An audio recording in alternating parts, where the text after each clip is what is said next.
Ladies and gentlemen, when you carry a dream in your heart, it feels like holding a fragile flame in the middle of a storm.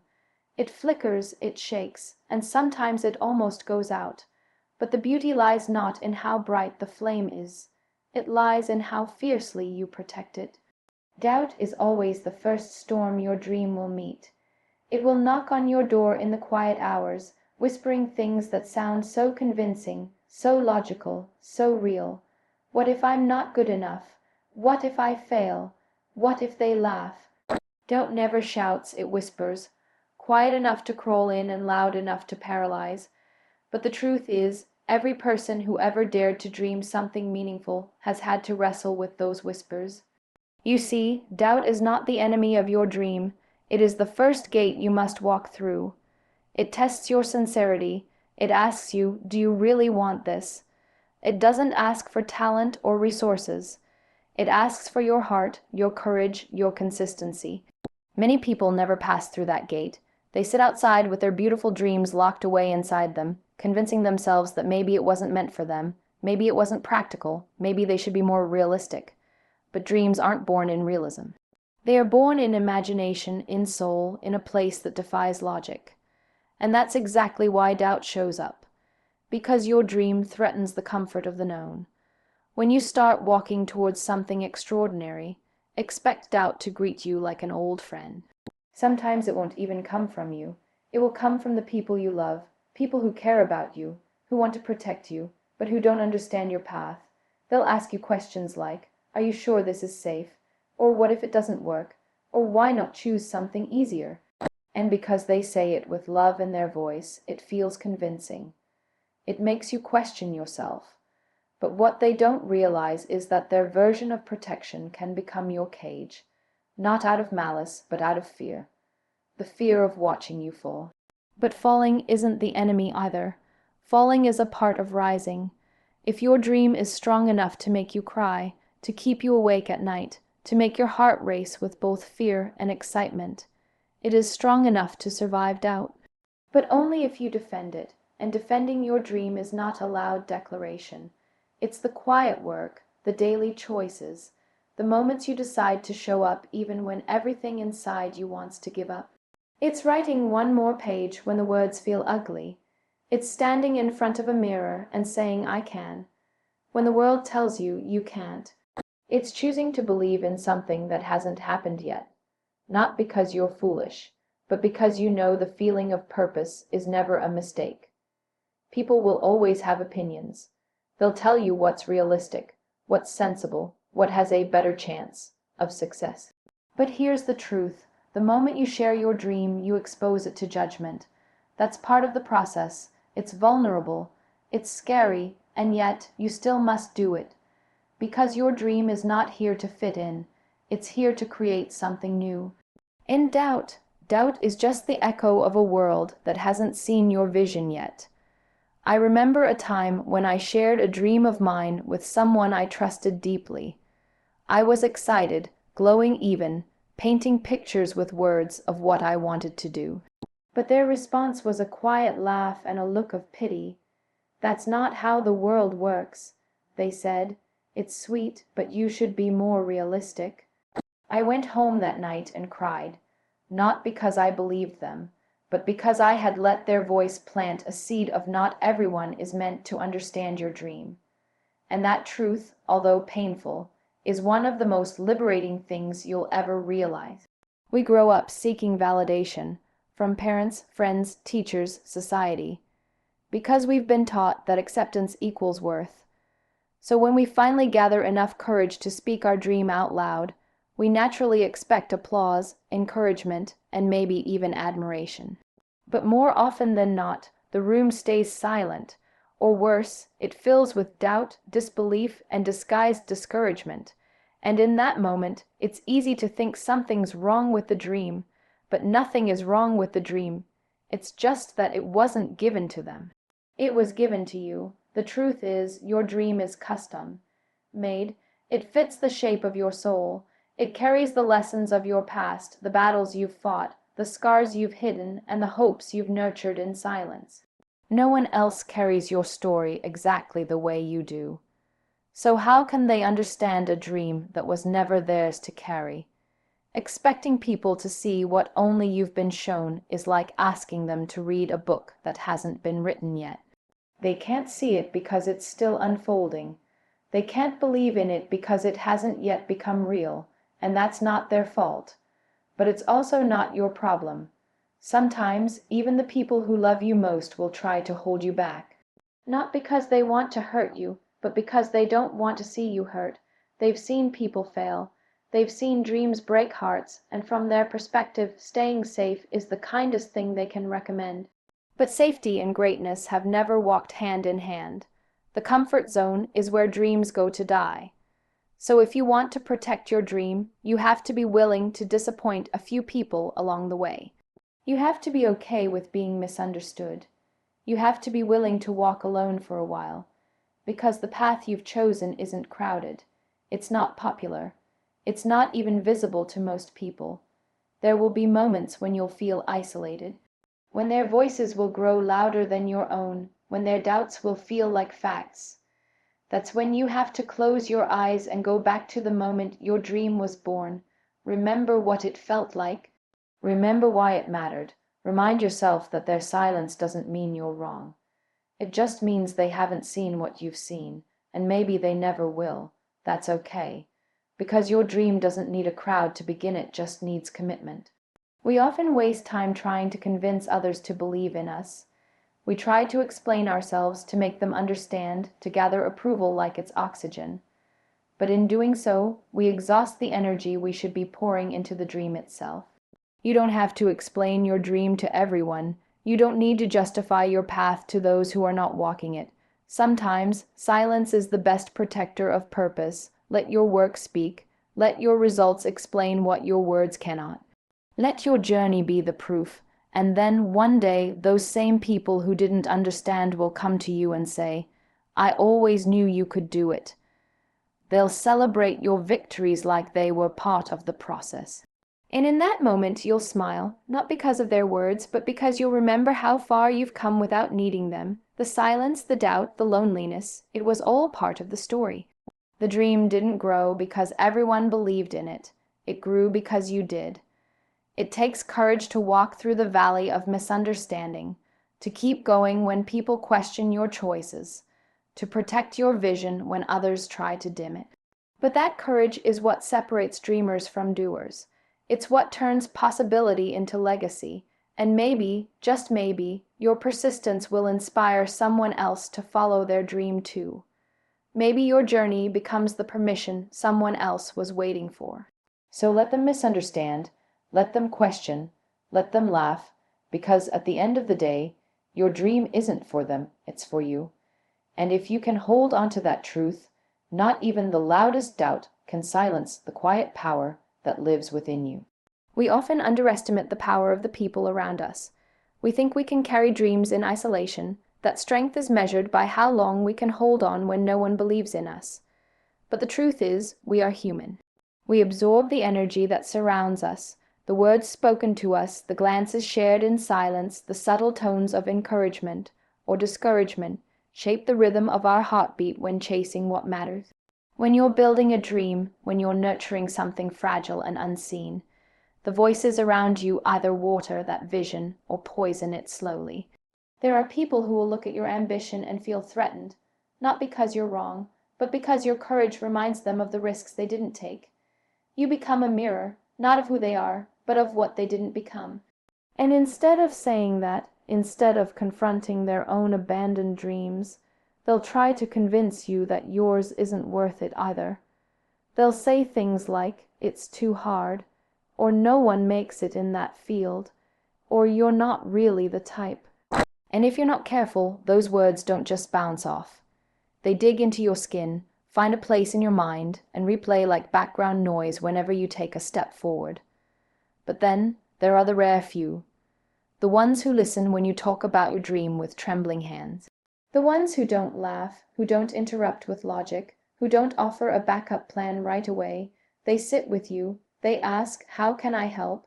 They remind you of who you are when you forget. They speak life into your ideas. They see the vision before it becomes reality.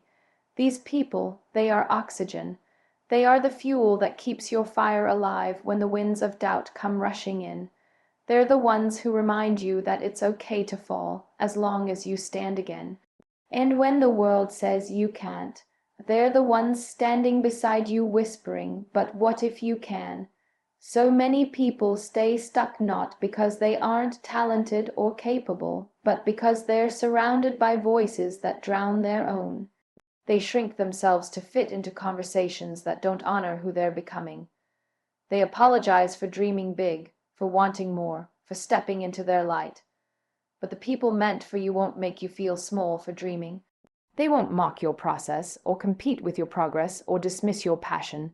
They'll hold space for it, they'll celebrate it. They'll remind you that even when the journey gets heavy, you're still allowed to want what you want. And this isn't about creating an echo chamber of praise. It's not about surrounding yourself with people who flatter you or agree with everything you say. It's about being with those who challenge you with kindness, who guide you with honesty, who push you with love. People who correct you when needed, but never crush you. People who see your blind spots, but never use them against you. There is such a thing as constructive criticism, but it only works when it comes from a place of care, not competition. If you want to protect your dreams, be intentional about your circle. Protect your energy like it's sacred, because it is. If someone makes you doubt yourself more than believe in yourself, that's not feedback. It's a red flag. If every time you leave a conversation you feel smaller, heavier, or more uncertain, it's not your dream that's flawed. It's the environment that's stifling it. And sometimes the hardest part isn't cutting off toxic voices. It's recognizing them in people you love. But loving someone doesn't mean letting them dim your light. You can love them from a distance. You can honor their place in your past without letting them shape your future. Growth demands better soil. A flower can't thrive in concrete, no matter how much sunlight it gets. You have to uproot yourself from spaces that don't nourish you, even if they're familiar, even if they once felt safe. And yes, it's lonely at first. There's a grief in outgrowing people, in realizing that the version of you who needed their approval no longer exists. But there's also freedom, a quiet, powerful kind of freedom. Because once you choose to surround yourself with support, something shifts inside you. You stop asking for permission, you stop waiting for validation, you start trusting your own voice. The right people won't just believe in your dream, they'll believe in you. They'll remind you that your story is valid even when it's unfinished. They'll see your struggle without flinching, your setbacks without judgment, and when you can't see the path forward, they'll hold your hand and say, "Let's keep walking anyway." These are the people you fight for. These are the people you keep close, not because they complete you, but because they remind you that you were never broken. And sometimes the most powerful thing someone can do for your dream is simply show up. Not with advice, not with solutions, just with presence. Someone who listens without fixing, who sits without rushing, who believes without proof. Because dreams don't need a crowd. They need commitment. They need consistency. And above all, they need a space to breathe, to stumble, to stretch. You deserve to be surrounded by people who don't just tolerate your dream, but cherish it. People who see your spark and never try to contain it. People who understand that your journey may look different, may take longer, may not follow the usual script. But they cheer for you anyway, because they know the dream is sacred, because they know you're not chasing attention, you're chasing purpose. So be mindful, choose your circle like you choose the foundation of your home, build it with trust, with encouragement, with grace. Don't settle for proximity, seek alignment, because when the winds of doubt blow, it won't be your talent or your plan that saves you. It will be the voices that say, "Keep going, you were made for this." There's something sacred about the early stages of a dream, like the delicate flicker of a candle in a dark room. It's not strong enough to burn down walls yet, but it's alive. It breathes with hope. It holds possibilities we can't even fully articulate, but because it's quiet, because it's still becoming, it's also vulnerable. It's the part of the journey where doubt can enter like a thief, not just from others, but from within.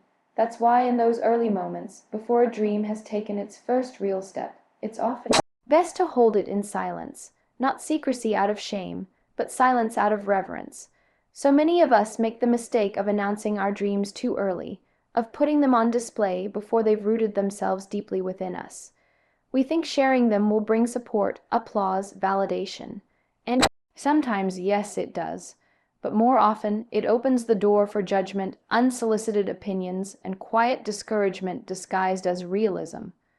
The dream that once felt so bright in the solitude of your heart begins to flicker in the face of questions like, "Do you think you're ready?" Or, "What if it doesn't work out?" Or, "Isn't that a bit unrealistic?" And even if they're not cruel, those questions start echoing in your mind, feeding your own fears, making you question what you once knew with certainty in silence. There's wisdom in being still.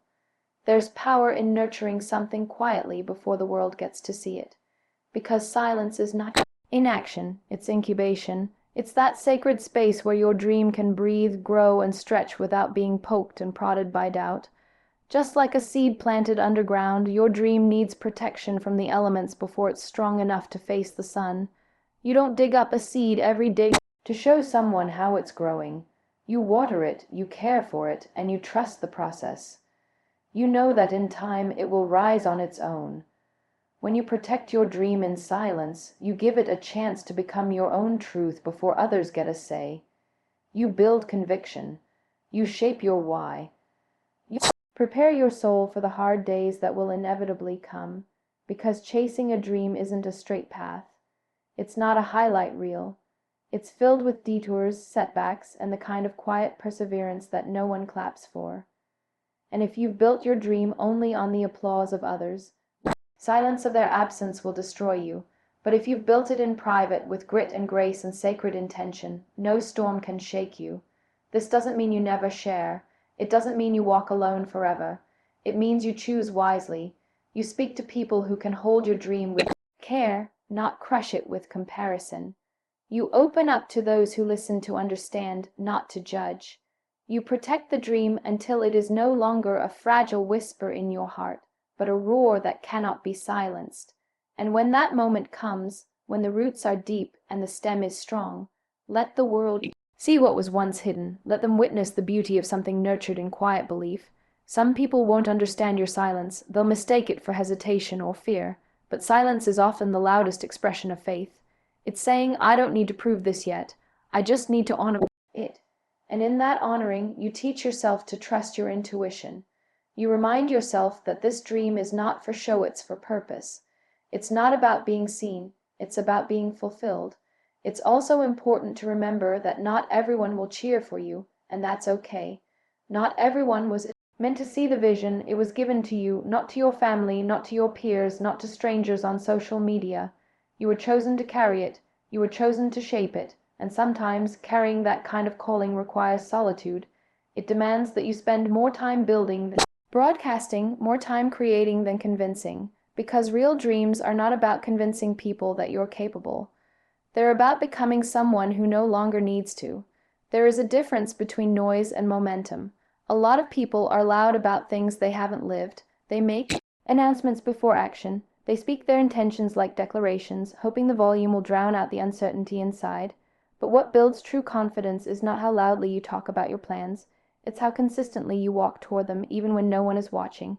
Especially when no one is watching. Protecting your dreams in silence isn't about hiding. It's about preparing. It's about saying, "I will not expose this vision to the harshness of criticism before it has learned how to stand on its own." Because the world can be noisy, it can be cynical, and dreams don't need to be fed to the crowd to be real. They just need you to believe deeply and consistently in their worth. So hold your dream like it matters, because it does. Speak to it in the quiet hours when the world is asleep. Write it down, shape it in your thoughts, work on it slowly, gently, like molding clay into something beautiful. Let it surprise you with its resilience. Let it become so clear to you that no external doubt can touch it. And then, when the time is right, when your dream is no longer a question mark but a statement, let it rise, not with noise but with impact, because the strongest dreams don't shout. They don't need permission or applause. They walk in with presence. They are undeniable, not because they were loudly introduced, but because they were deeply lived. And when that happens, when your dream finally speaks, it won't be with fear, it will be with fire.